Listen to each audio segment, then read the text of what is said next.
आणि टेन्शन निर्माण करतात. म्हणून सावध राहा. आज त्यांना विचारा, जेव्हा ते येतील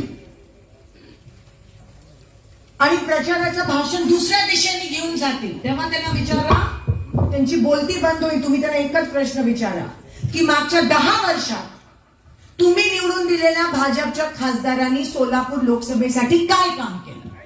एकच प्रश्न विचारा, त्यांची बोलती बंद.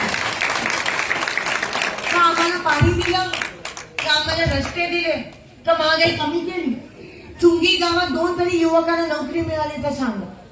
कोणत्या शेतकऱ्यांना पीक विमा मिळाला, कोणत्या जनावरांना चारा छावण्या मिळाल्या. मंगळवेढा, पंढरपूर, मोहोळ त्या साईडला तुमचे लोक असतील, तुमचे नातेवाईक असतील, बघा किती तीव्र रोष आहे भाजपच्या विरोधात. पण टीव्हीवर दाखवत नाही. टीव्हीवर फक्त त्यांचाच दाखवतात. पेट्रोल पंपला पेट्रोल भरायला गेल्यावर त्यांचाच फोटो, व्हॉट्सअप उघडल्यावर त्यांचाच फोटो. खोटं सांगून तुमच्याबरोबर गेम खेळतात, माइंड गेम. आणि म्हणून काँग्रेस जेव्हा गावोगावी येतं, त्या सभा खूप महत्वाच्या आहेत. कारण का ती वस्तुस्थिती काय ती लोकांसमोर सांगण्याची गरज आहे. नाहीतर पुन्हा एकदा त्या खोट्यामध्ये आपण फसू.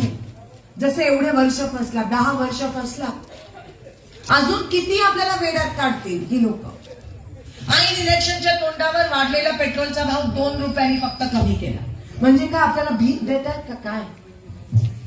कोण समजते ही लोक आपल्याला? आमदारांना विकत घेणं 50 कोटी आहे.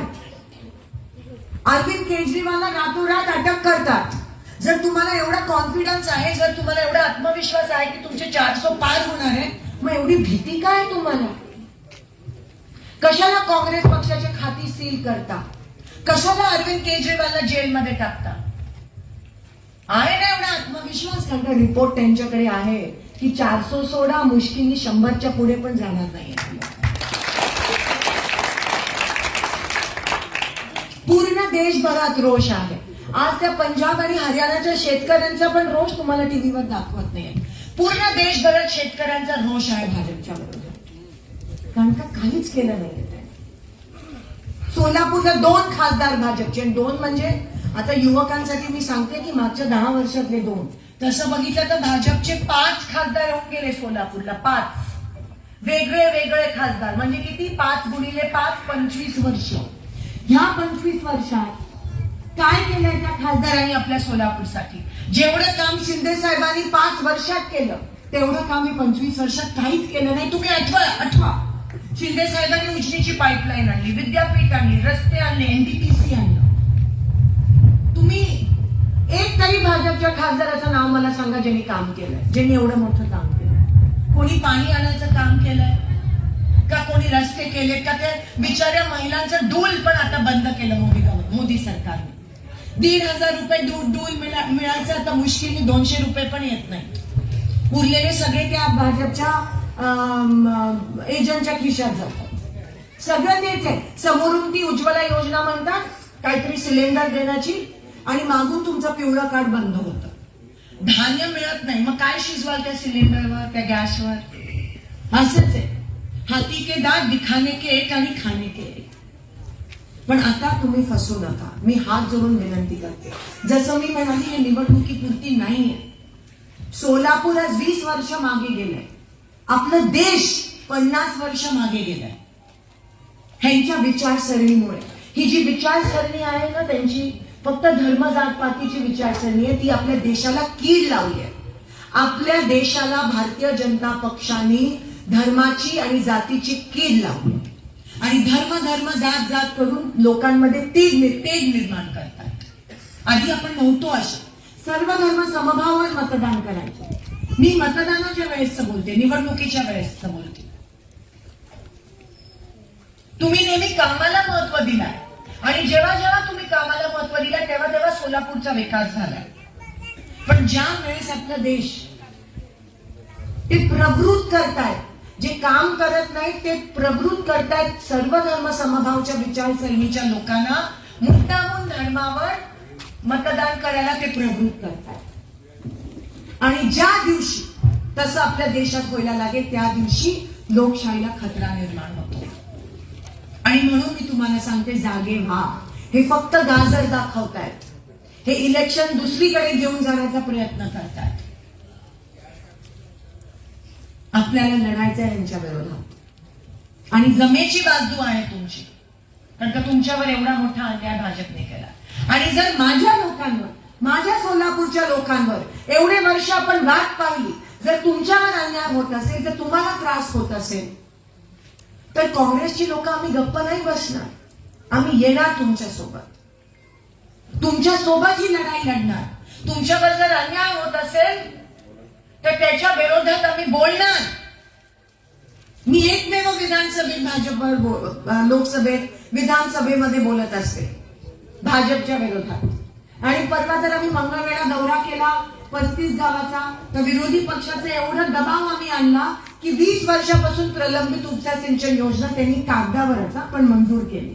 आता हे सगळं कागदावर करता, जेव्हा खरे पैसे येतील तेव्हा, पण तेवढं तरी दबाव तंत्र वापरून ते मंजूर करून घेतलं. पण त्यांची लोक कधीच बोलत नाही. त्यांचे एवढे म्हणजे त्यांचे पंतप्रधान, त्यांचे मंत्री, त्यांचे खासदार, त्यांचे आमदार, पण तुम्हाला काय मिळालं? विचार करण्यासाठी तुम्हाला काय मिळालं?